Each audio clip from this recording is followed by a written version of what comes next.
लालच में, पदों के लिए, उस पैसे के चक्कर में वे सब भी अब वापस जाएंगे, लौटेंगे, कुछ अपने व्यवसायों में लौटेंगे, कुछ पार्टियों में चले जाएंगे और पतन यहाँ से प्रारंभ हुआ है उन लोगों का।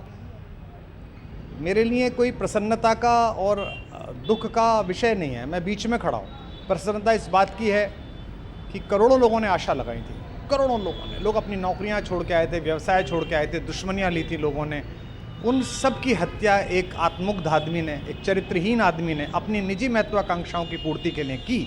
उसको दंड मिला, ईश्वरीय विधान से दंड मिला। प्रसन्नता इस बात की भी है कि न्याय हुआ।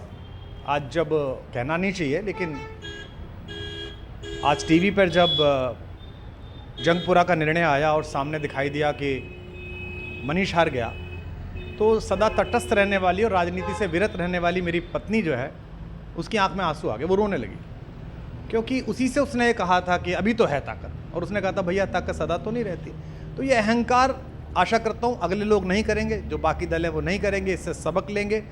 और दिल्ली के नागरिकों को मैं अच्छे शासन के लिए बधाई देता हूँ। अब भारतीय जनता पार्टी अपने नेतृत्व में सरकार बनाकर दिल्ली के जो दुख थे पिछले 10 वर्ष के, उन्हें दूर करे। और आम आदमी पार्टी के समस्त कार्यकर्ताओं को कहता हूँ कि आपने जिस किसी भी लोभ लालच में, सब कुछ जानते हुए एक ऐसे व्यक्ति के समर्थन में काम किया जिसने अपने मित्रों की पीठ में झुरा घोंपा, गुरु को धोखा दिया, अपने साथ कंधे से कंधा मिला के लड़ने वाली महिलाओं को अपने घर ला के पिटवाया, अपनी निजी सुख और साधन के लिए जनता का पैसा खर्च किया, अब उससे आशा लगानी छोड़ें, अब बाहर निकलें, अपना अपना जीवन देखें।